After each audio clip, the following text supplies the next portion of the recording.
The Knitted Bean. My name is Echo and I will be your host today. The Knitted Bean is a nitty nerdy and sometimes sweary podcast with a side order of fandom at the end or whatever other media I would like because it's my podcast and I can do what I want to. I am coming to you from Montana where I live with my husband and my Boston Terrier Lugnut, who is not with me today because she is the family dog sitter to kind of give me a break, and it is later in the day than I would normally record. It is just slightly after 3 o'clock, but I don't have to worry about my husband coming home because he has after school stuff today, which is kind of nice for podcasting. I didn't have to hurry after my appointment. Today is the 2nd of November and it is episode 34. It's a good somewhere in the 50s outside, so a solid fall. That's like 13, 14 Celsius. Cloudy, occasional sun breaks. Not very windy, which is kind of nice. It's been pretty windy the last few days. I did have to go out to the doctor this morning, and I was able to go out without a coat and not freeze my ass off like earlier. So it's nice. It's been not too bad. Like, all the leaves are definitely hitting the ground and we are headed into winter. We have had snow.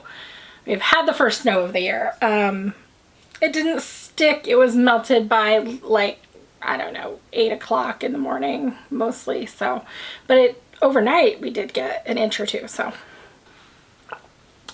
I'm drinking out of one of my Crafty Cat mugs today, and I am actually drinking something I don't think I've drank on here before, which is a vanilla cream chai from Green Tea House. A little bit of a glare there. This was a gift from my friend for my birthday. She brought me 3 teas from this place and they were all very good. Even the herbal one, which I don't usually do herbal tea.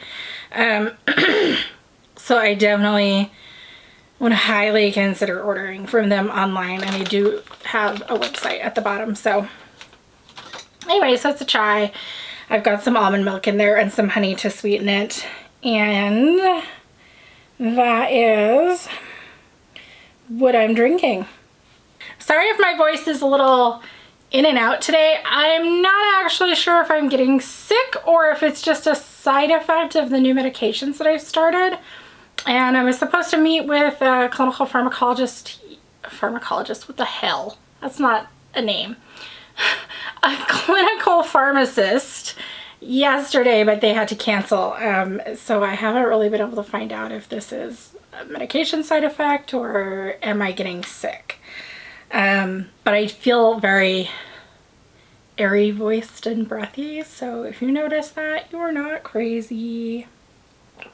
As always, everything that I talk about, I will link below the jump. If I forget something, just poke me and let me know, and I will try and put it in there. And if you enjoy my videos, please feel free to like, subscribe, ring the bell if you want to be notified when you get a new one, etc. It does apparently help the algorithm quite a bit, though I'm not too horribly concerned about that. So what are you all up to? What have you been knitting on? Are you doing gift knits or not? I know that can be kind of a contentious thing in the knitting community. Like, do you do gift knits? Do you not do gift knits? People are like, oh, you should not be required to do gift knits. You just need to be able to knit what you want for yourself. I totally agree, but also some people really enjoy doing gift knits, and knitting for themselves is gift knitting because that's what they enjoy. I like to do gift knits, small gift knits. I'm not one to do like big sweaters and things like that for like further out, lesser known family members. If I really care a lot about you, if I'm in a relationship with you or you're like a really close friend, then I might do a garment for you, but I'm not gonna do a garment for like a twice removed cousin that may or may not wash it correctly. But I also don't feel any pressure to do gift knits. Like, if I am doing a gift knit or have offered to knit something for you, it's because I genuinely want to, and I'm going to enjoy the process of making it just as much as you're going to enjoy, hopefully, the process of receiving it. Some of you may have seen on my Instagram feed, it'd be yesterday now, but it depends on when this goes up, that my sound on my computer was on the fritz, so hopefully I can get that fixed before I need to edit this, because currently my computer now has no sound. After 4 hours yesterday, I thought I had it going, but my headphones were stuck on something called tape recorder quality, meaning that they were not giving me like good stereo sound. Everything sounded like it was underwater, and I just checked it for the night, and I came back to it this morning, and I think that I've identified the problem as a corrupt sound driver, which I had uninstalled and reinstalled. I don't know, but then I can't find the like high definition sound driver on there. So I think that when the thing that started it all was that I did an update, of course.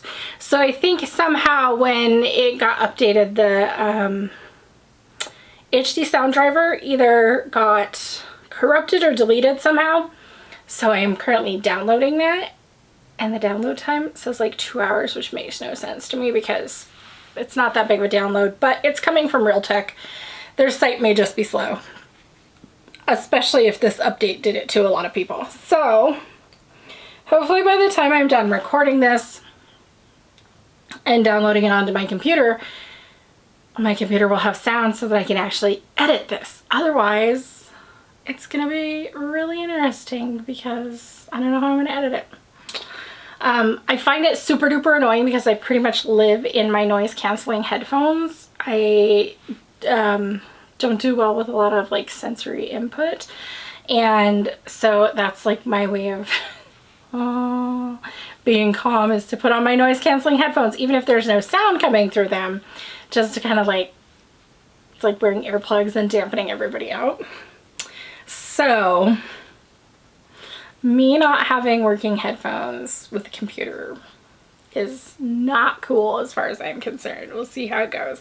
I'm super annoyed at Microsoft right now. Stupid updates that break shit. Other than that, oh, you guys, so I had mentioned last time that I had a ton of doctor's appointments, which we'll get into that, and that I had a con to go to online, similar to like Comic-Con or something like that, only it's online, and the subject matter of it was essentially various fandom things. So I did that last weekend before last, one of the two. It was so much fun, you guys. It was called Confabulation, so confabulation, like confabulation, and it went through a place called Conline, which is a website that allows you to run your cons online or have an online component to your cons. It was so much fun. I did a bunch of, there was a crafty lunch. There were a couple of different panels that I watched, or not so much watched, but I mean, yeah, watched, because it was over Zoom. So like I could see the presenters, and it was just really fun. I hooked up with a couple of people there that I probably would not have met otherwise, who were into not just fandom, but also into crafting and knitting, because, you know, I'm sitting there waiting for the panel to start and I'm knitting and I don't have my camera on, but like some of the presenters have their camera on and they're not talking about knitting. They're talking about like, I don't know, how to write a certain kind of fanfic, or you know, how to keep your fanish name separate from your real name or whatever, and they're sitting there knitting while they're waiting for it to start up. And I typed in chat, I was like, I see knitting needles. And they were like, oh yes, definitely. So I hooked up with some people that way, which is really fun. And I did the embroidery 101, so I learned some things about embroidery that I didn't know. All I have ever done in as far as embroidery is I did some cross stitch when I was very, very young. So we like went over a few basic stitches and a bunch of different software that you can use to kind of create your own designs and things like that. And it was really fun. I did, I had my little hoop all ready to go, my little needle minder from Undercover Otter. But it was fun. I don't think I could do it on a regular basis. It made my hands really sore, which is not surprising since I have bad arthritis. But once in a while I could have fun with it. I gotta look at my list because my brain is... Oh. So I had a family member come over and I was wearing my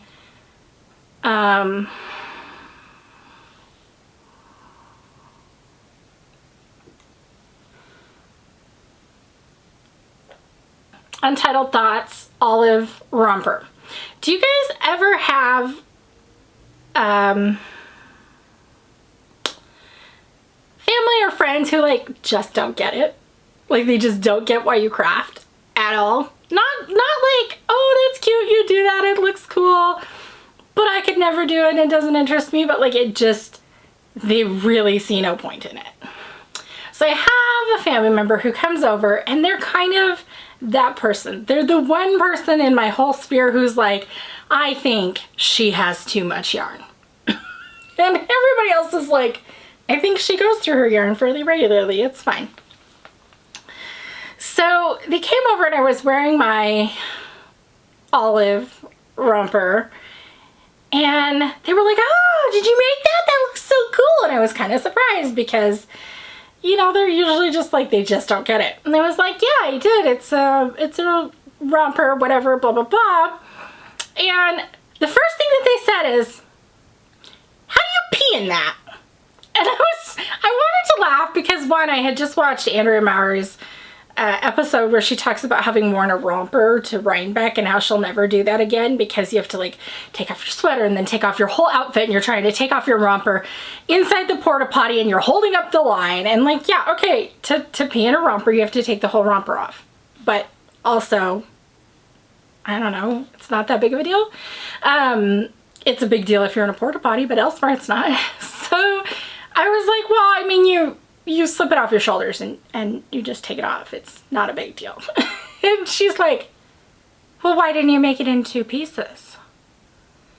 And I'm like, because if I made it in 2 pieces, it wouldn't be a romper anymore. So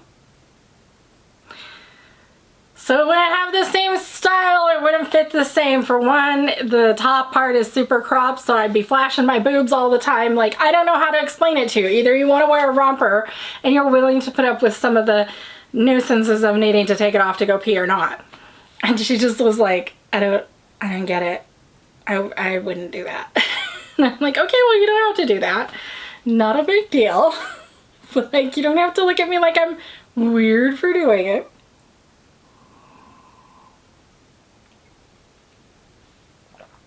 Also, how many of you, when you see an outfit, that's like the first place that your mind goes? How do you pee in that? I don't know. That's just not the first place my mind goes. I think of so many other things before I think of how do you pee in that? It was just odd. The whole thing was odd. Then I had a bunch of doctor's appointments and that was kind of interesting. I still stand by my, regardless of your sex, your race, your age, your weight, your gender, your sexual orientation, whatever. Regardless of all those things, if you think that there's something really wrong and you go to a doctor and they try to tell you that it's either A, just in your head, or B, it's just because you're fat, or C, you're just an hypochondriac woman, or whatever the various excuses are for not really wanting to treat healthcare because you don't happen to be a straight white male,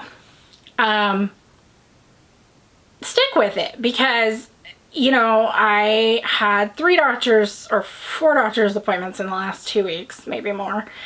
And the first one that I went to was super frustrating. I went to an appointment with a doctor who was, quite frankly, probably a straight white male who was overweight, who proceeded to tell me in front of my husband that all of my, quote, discomforts were related to me being overweight.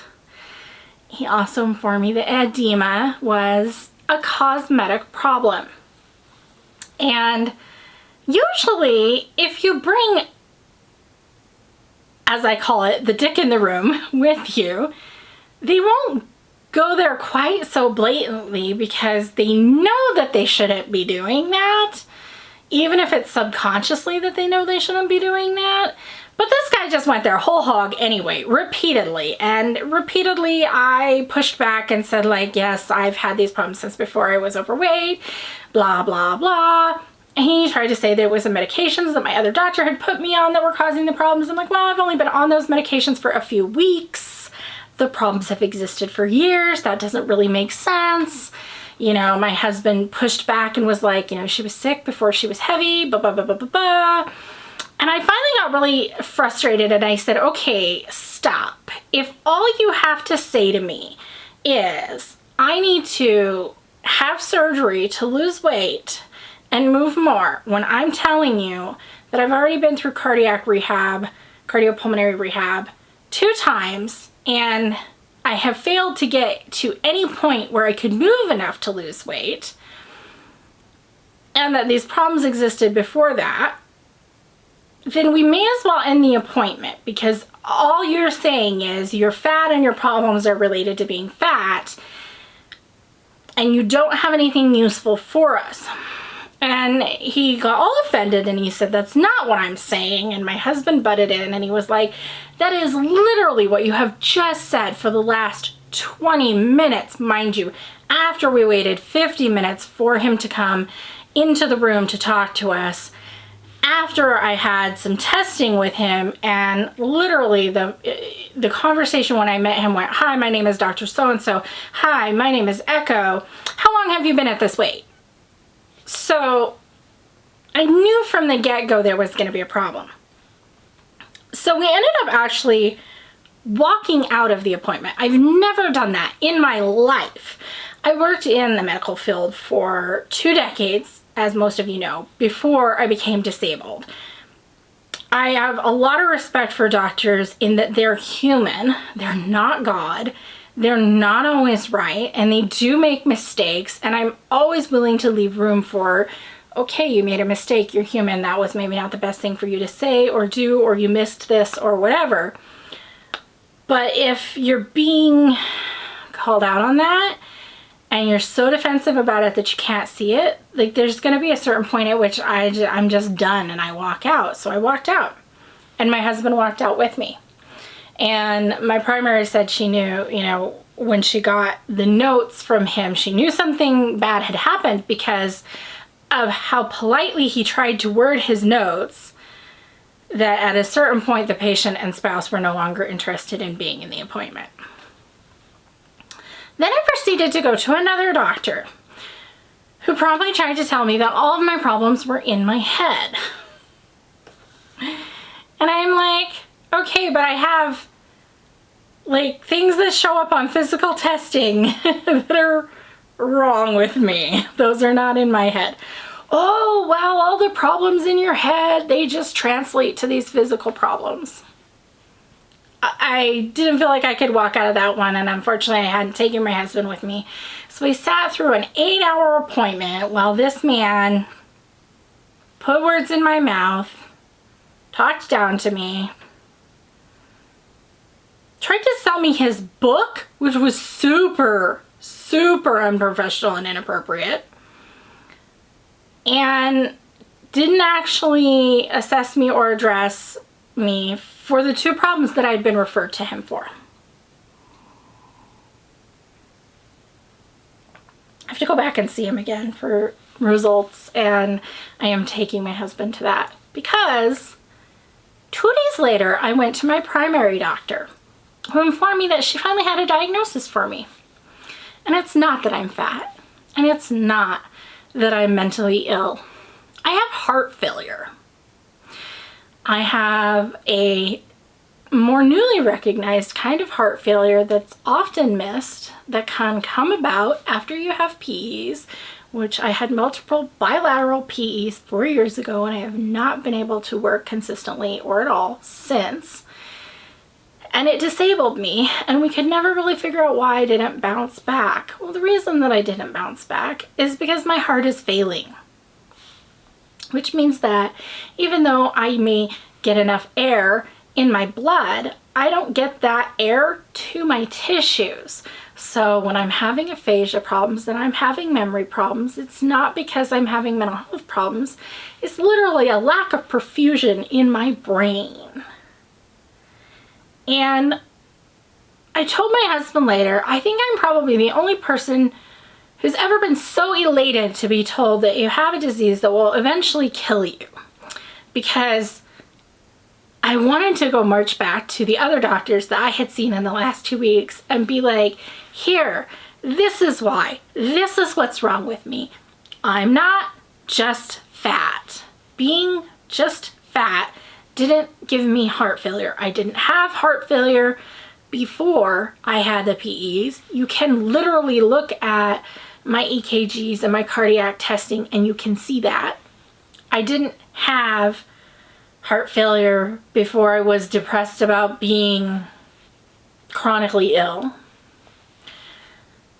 And I just have been riding on this high ever since then of, I have a thing and I have a name for it. And while I can certainly treat it and the symptoms of it, and theoretically, eventually, I may feel a little bit better. For right now, I feel way worse, which is apparently normal. But when I go into a doctor, I can slap that diagnosis in their face. And when they say, well, you're just fat and depressed, I can be like, actually, no, I'm not. I have heart failure. And heart failure is something that causes literally every problem that I have had for the last 4 years. It can cause the aphasia, it can cause the brain fog, it causes the swelling and edema, it causes the shortness of breath, it causes the inability to be, like the lack of stamina. It causes the tiredness. I mean, when you look at my labs, there have been things that have been consistently off with my labs, like my potassium and stuff. It causes all of those things, right? I want to go back to every doctor that I've seen and be like, and here's why you were wrong. You looked at me and you saw a fat white female and you were like, oh, she's just lazy. No, I'm not. I was working a shit ton before I had PTs. Before I had PEs, not PTs. Anyway, point being, I feel vindicated. Yeah, it sucks to have heart failure, and it sucks to know that that's eventually what will kill me, and it kind of sucks to not really know when that will happen, but I think statistically I've had it for 4 years, and if I was gonna die of it soon, I probably already would have died of it, so I'm just gonna keep on going. I'm kind of hard to kill, and I'm gonna do whatever meds and blah, blah, blah, blah the doctor tells me to do. They did tell me that starting the meds I would feel a lot worse for a couple of weeks. Yeah, they're not lying. I've been sleeping like 18 hours a day. Every symptom that I had is worse, but supposedly that just kind of happens with adjusting to the cocktail, and then eventually it gets better. So we'll see. My doctor, for her part, looked like a kid in a candy store after 4 years to be able to be like, I know what's wrong with you. So, I mean, it's both good and bad news. It's bad news in that it's not a great diagnosis, but it's great news in that it is a diagnosis. And if heart failure doesn't count for something as far as Social Security is concerned, I don't know what possibly could. That said, I do have like a little bit of hindsight is 2020. I see all these articles lately about, you know, workers in the US being overemployed, like working 2 full-time jobs at the same time within the same hours from home, or like Elon Musk took over Twitter and how he's like expecting his employees to work, you know, quote unquote 24/7, sleep at the office, etc. And there's pictures of these managers sleeping on the conference room floor going around, and then when people have a cow about that and they're like, wow, that's really an inappropriate expectation of Elon Musk to have in order for you to keep your job and avoid being laid off, and it's really an inappropriate like devotion for people to have to their job that they're willing to sleep at work. There's this American hero worship concept of being a workaholic and never calling in sick, never taking vacation, not having a work-life balance, answering the phone on your time off, responding to emails on the weekend, sleeping on the factory floor, right? And then you see like the managers who've been caught sleeping, and they come back and they're defending why they do it, about, I do this because I love my job and I have a great team and we're doing so well and I want to be there for them if they're willing to be here, instead of standing up for their team and being like, yeah, it's really inappropriate that he's asking us to do this. And that really hits home for me in a hindsight 2020 way, because I have to wonder if I would actually have heart failure today if I had gone to the doctor, not just like the doctor, but the ER, when I first got sick 4 years ago. Because what happened is, I got sick, I was working in a pharmacy. Oh, we're so busy, you can't call in. It would be terrible, we would be short. It's a big problem in the medical community that we have this, like, let's self-flagellate ourselves and work to death. And we're only good healthcare workers if we martyr ourselves. And so I left work, I went to a walk-in clinic on my lunch, and I said, yeah, I have asthma, and I have to go to Italy in like, I don't know, 15 days, and I really need this cold to be gone by then. So when I have asthma, I usually get on antibiotics and steroids. Okay, the doctor does like a little cursory listen and prescribes me antibiotics and steroids. They don't really check anything else, because I've gone in and I've already said, I have asthma, this happens all the time, which, newsflash, that happened all the time, because when you have a undiagnosed clotting disorder and you're getting small clots all the time, it's not asthma, even if you think it is. And I went to a walk-in clinic. They have no x-ray facilities. They have no lab facilities, etc. there. And I immediately went back to work at the pharmacy where I filled my prescription. I started my steroids. I used to joke that I needed a coffee cup that said, runs on caffeine and steroids. Which tells you a lot about the work personality that I had. And because it was on steroids so often, because this would happen so often. And so I continued to get worse. Now, typically, if you go to the walk-in clinic and they give you steroids and they give you antibiotics and you continue to get worse, what do you do? What do you think you should do? Well, as a healthcare worker, I would tell somebody else, you should either go back to the doctor or you should go to the ER, depending on how much difficulty breathing you're having. What did I do? Neither of those things. I called my own doctor from work and I said, you know, I've been on these steroids for 5 days and I'm not getting any better.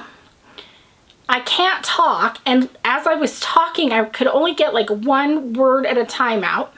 I'm standing at work. I can't really talk. I'm just so out of air, and you know, and my husband really credits the doctor's nurse that I spoke with saving my life, because she said, I really think you need to go to the ER and get, you know, pulmonary embolism ruled out. If you know, the way that you're talking and the way that you're sounding, this just is not, especially since you're already on steroids and asthma, this is just not okay. And so she talked to the doctor, and then she called me back and she said, the doctor will not give you more steroids. They will not give you more medication until you go to the ER and you'll get pulmonary embolisms ruled out. So I was so frustrated that I was like, fine, I'll go to the ER after work. So I waited and I waited and I waited. And then I decided like 2 hours before my shift was over, when I'd gotten everything settled down, okay, I'm gonna leave 2 hours early and go to the ER and prove to these people that I don't have a pulmonary embolism, so that I can get more steroids, so that I can keep going, so that I can keep working, so that I can. And then in the ER, they're like, oh, so yeah, you came back positive for PEs. And I'm like, really? I have a blood clot? And they're like, oh, you don't just have one, you have a bunch. And I proceed to be admitted to the hospital 5 days after my symptoms started. Now, part of what causes heart failure when you have PEs is the stress on your heart. So if America didn't have that culture of, you gotta work through your illness, you can't take time off when you're sick unless you've gone to the ER, you know, if you miss 2 hours of work, you need a doctor's note, you can't take a vacation, you can't, you're not a good enough worker if you don't sleep on the floor at work, would I have been the kind of person who was such a workaholic that I joked about needing a coffee cup that said I run on steroids and caffeine, and would I have put off going to the ER for 5 days? I'm lucky I'm even alive. And every doctor that I worked with said that. So I see all these things where, you know, people are glorifying being such a workaholic in America, and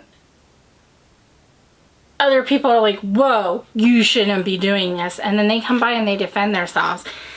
And I'm a little disgusted. Like, we need to boot that whole attitude to the curb, because I wonder to myself, you know, are those people on those Twitter teams and stuff 5-10 years down the road, when they're on disability because they ignored something because they needed to be at work, are they really going to be pleased with their life choices? Because I can easily say that if I had it to go do again, I would so much rather work than be disabled. I would rather take the time off when I need the time, go to the doctor when I need to go to the doctor, and be able to work until retirement than not be able to talk in full sentences. But hindsight's 2020, now I'm stuck with what I'm stuck with.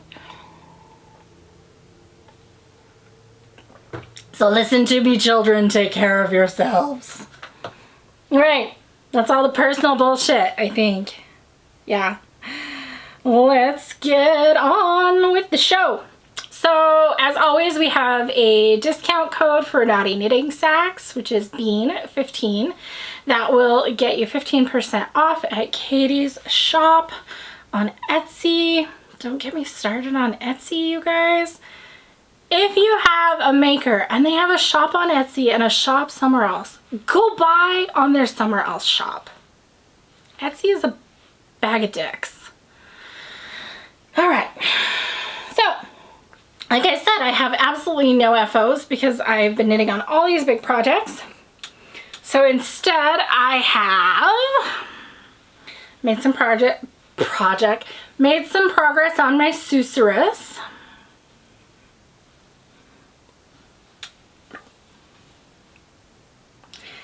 This always comes out a little bit more green. I'll see if I can color correct it. And what I mean by that is this yellow in between comes out a little bit more green. This stuff right here, totally accurate. So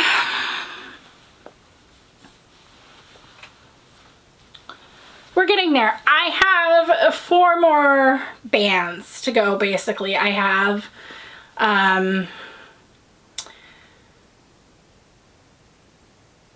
2 lace or 3 lace and 2, maybe I have 6 bands. I think I have 3 lace and 2 fuzzy, and then the hem. It is actually not attached to anything right now because I just ran out of my second alpaca. This is all in Farmer's Daughter. The alpaca is Odang, and the color of the alpaca is Legends of the Little People.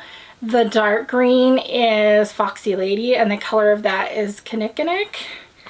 And then the collar and the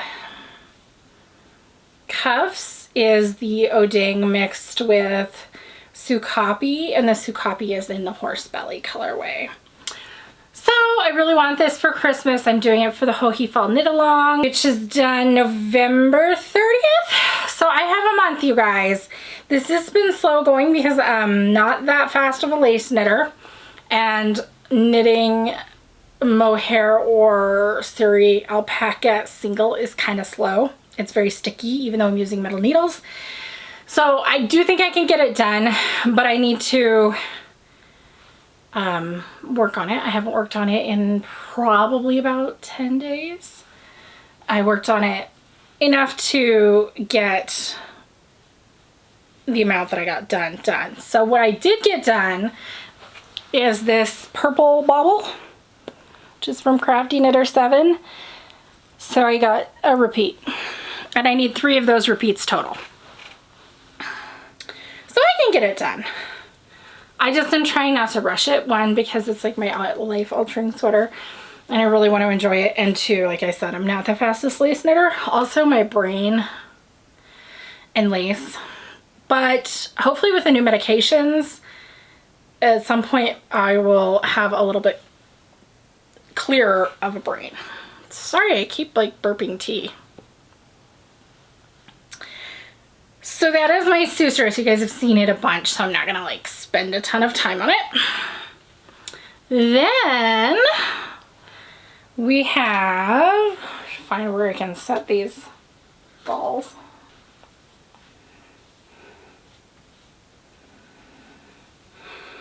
My Alpenglow by Andrea Mowry. This was this year's Rhinebeck sweater. I didn't go to Rhinebeck. I'm not that fancy. But I saw it and she called it the Charcuterie Board of Knitting and I was sold. So I have made a couple alterations on this already. You might be able to tell the front is a little wrinkly, and that is to make room for my chest. I moved the yoke. You can see it a bunch if I turn it around and show you the back. So I moved the yoke. See how there's these big like spaces here?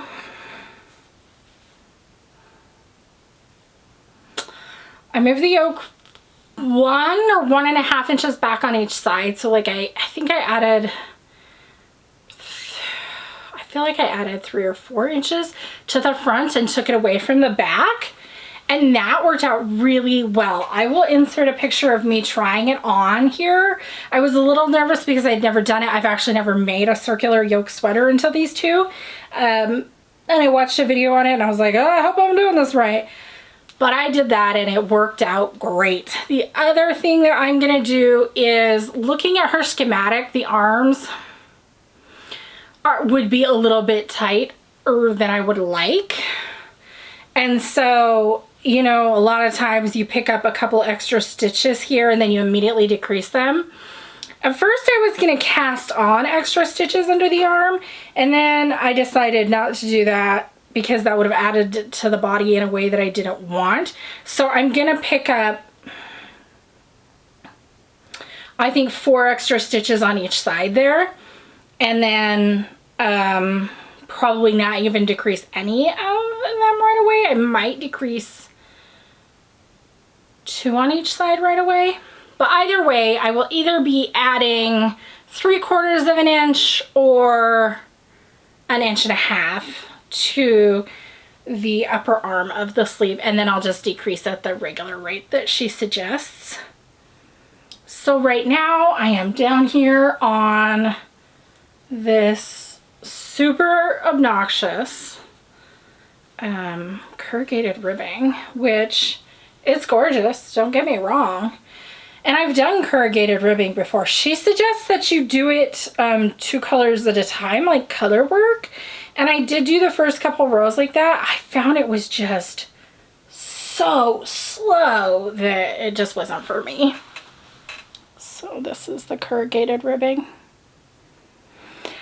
You're doing almost 2 inches of it. So I just went to the 2-pass method, which is how I learned it, which is essentially where you do it like mosaic knitting. So I do a whole pass in the purls, and then I do a second pass of the same row, slipping the purls, and then knitting the knits with a contrast color. My contrast color is this awesome hand spun by Liz from Liz Ward Crafts. I did decide to break into this second ball, which is more grays and purples than purples, greens, and blues, because I wanted to save enough to have the majority of the arms in that original color so that it would match the body, and then just have the bottom of the arms in this, rather than, I could have finished this out in this original color, and then I had set aside a little bit, and I would have had a little bit of the original color up here, and then I would have had half or 2/3 of the arm in the newer color, and I just decided that I wanted it to match a bit more than that. And then the green is Fuchschaft, which is a fox face sheep yarn that my friend brought me over from Germany, that I dyed myself with marigold and indigo. The fuzzy is Syria alpaca from Benta of Arctic Crafts. And then navy blue is some Galanta tweed, I think, from the Wool Barrow. It's like a silk merino cashmere tweed, and it's a lace weight that I've held double. So I'm loving it, you guys. It's kind of tight when you try it on, but I think it's going to be perfect because this bottom part's going to block out just a little bit, and the top part's already blocked, and I love the way the top part fits. So that is very close to done, and that is what I worked on for the last 2 days or so. It goes really fast when I do work on it. I have so many garments going that I kind of am work on one for a week and then work on another for a week, and then I decided to cast something new on.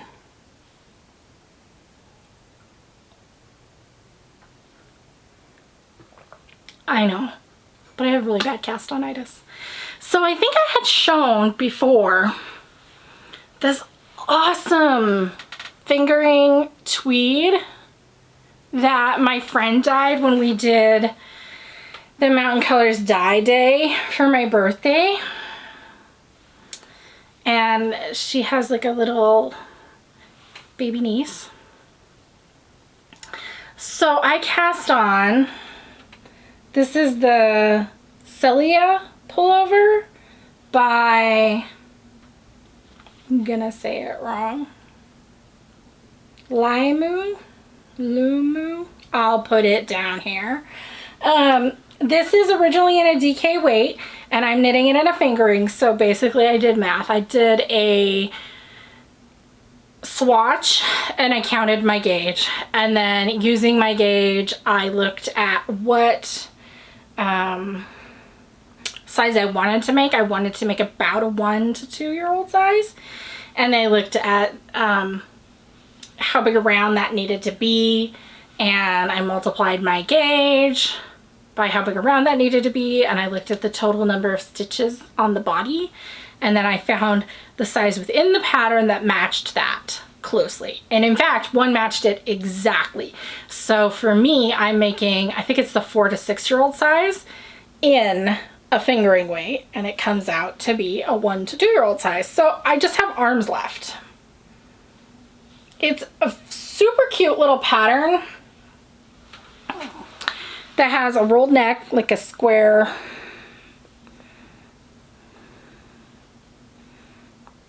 rolled neck.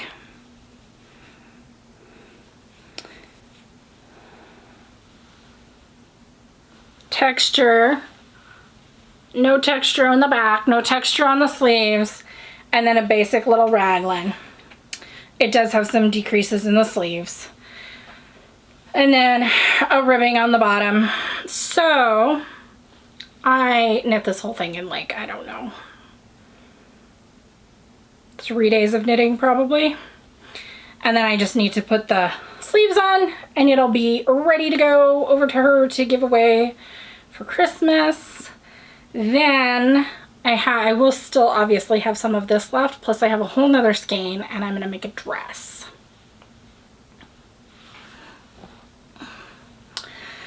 And I think what I'm gonna do for the dress is the Plumeria Mini, which is the Plumeria is a tank top by Wool and Pine. And my friend got me the ebook of all of the Wool and Pine minis. So it's got like the mini sorrel, the mini sea glass, the Plumeria Mini, etc., etc. There's, I think, 6 or 7 in there. And the Plumeria Mini on a kid, it could be like a tunic length tank top, or you could go like an extra round of lace and just make it into like a summer sundress type thing. So I think I'm gonna make like a sundress out of it, and I think that'll be super cute. I don't know about a tweed sundress, but I think it's gonna be cute. Last but not least, I did put in some, I think I put in some work. Maybe I didn't. You tell me, are these the same as they were on my husband's Christmas socks? Which these are just some alpaca socks, toes, and then some, oops, dropped a stitch.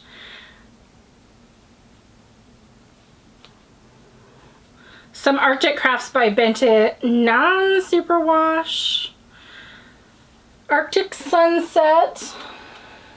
I believe it is 80% Corriedale, 20% nylon. It is chilling in a bag from Crafty Knitter 7, which is a Tangled Skein CA, which aptly sums up my attitude.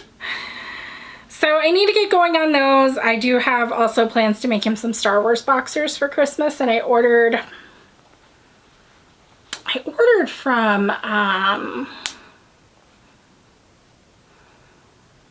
Intensely Distracted some Star Wars clothing tags, but they haven't gotten here yet because UPS is super slow. I ordered them like a week and a half ago. And then I ordered some comfort waistband elastic that says Star Wars in blue in the Star Wars print from a place in Australia that does not ship to the US. I'm having it sent to a friend of mine in Australia who's going to send it on to me because it was super cheap, but I can't find any Star Wars like 1.5 inch waistband elastic in the US. And then I will get some licensed prints from like Joanne or whatever. So it's just like quilting cotton.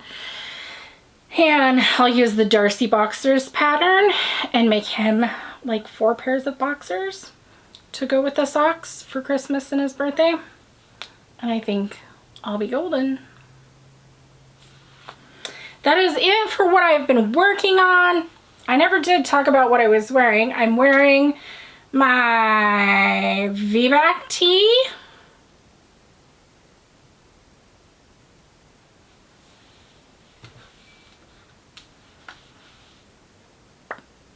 And I can't remember who that's by. Let me look it up.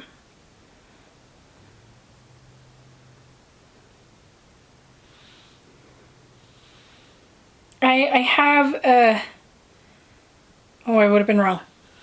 By Jamie Hoffman. This is knit in scraps from Farmer's Daughter from my sock club a while ago. I always wear it with a V in the back because it shows off my tattoo, and I feel like the scoopy front fits better for me with a big chest. And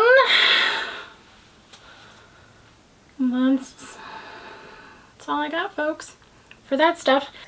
Oh, so I did record footage for like an all of my knitted and sewn outfits video that I'm trying to work on. Again, my computer has no sound right now. But I am working on that. I think that'll be really fun. That's the kind of video that I really adore watching. So you'll get to see all the various ways that I wear all of my knits and sewn stuff, because I do actually wear it like on a quite regular basis. Okay. So that is it for the knitting. I have a tiny bit of acquisitions, one of which I already talked about, which is the Woven Pine Minis ebook. I'll put a little picture up here of like from their website that'll show what all is in it. I'm super excited to make a bunch of those for her.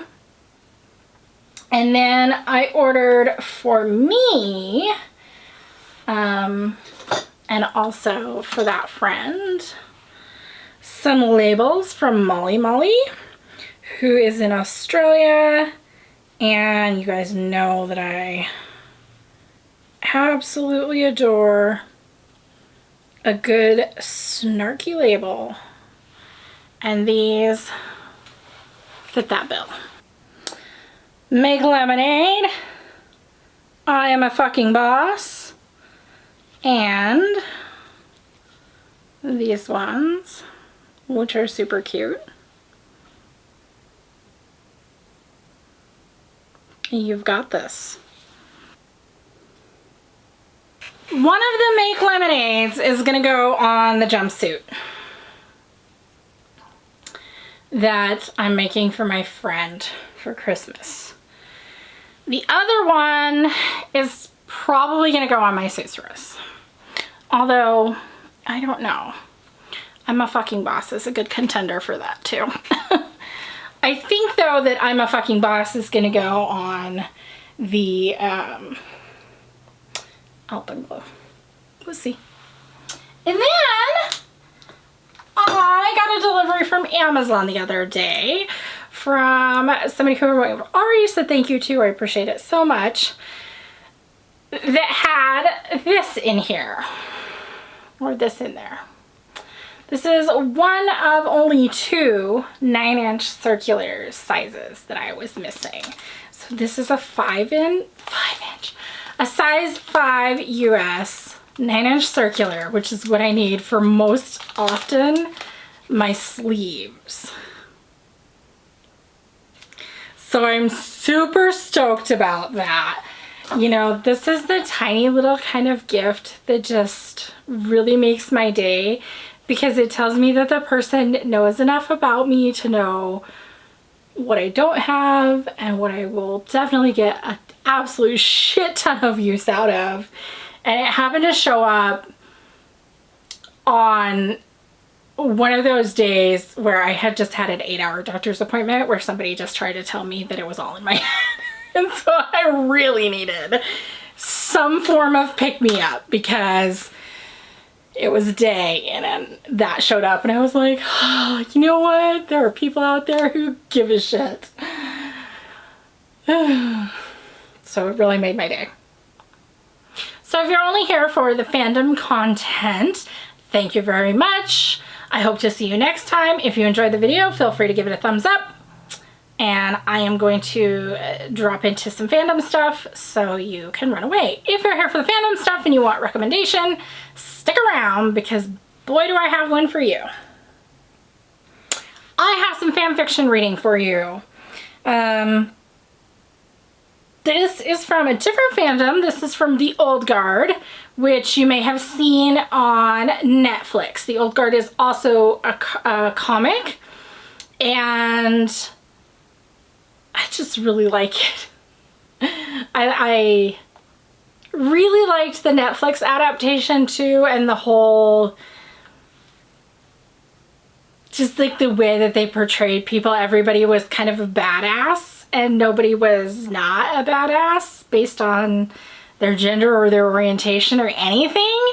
And I really liked it. It was good. I thought it was a good introduction to the fandom. So the fic is called Foriegn Tongues, and it is by somebody named Instant Peach. It's on an archive of our own, and it's 2,300 words. It is definitely rated E, and it is a male smut romance. I would say romance smut. There's definitely like some cutesy getting to know each other kind of vibes to it. It's not just straight up porn without plot. And it is a Nicky and Joe from like the Crusader era. Oh, I can't talk now. My tongue is worn out. And I will drop the link below, but it's just super cute. It is based on the premise of how do you express your love? Are you somebody who is very verbal about your love, or are you somebody who just shows it? And also, how would you express your love to somebody if you had no language in common? Because when they meet, they don't speak the same language. Canonically, they are from two different cultures on two opposing sides of the Crusades. So it's very cute. It's very short. It's definitely, like I said, also very smutty, but I think that is like well woven in. It's not like, that's not its sole purpose, and also the romance is not its sole purpose, so it's kind of like follows a nice middle line of that.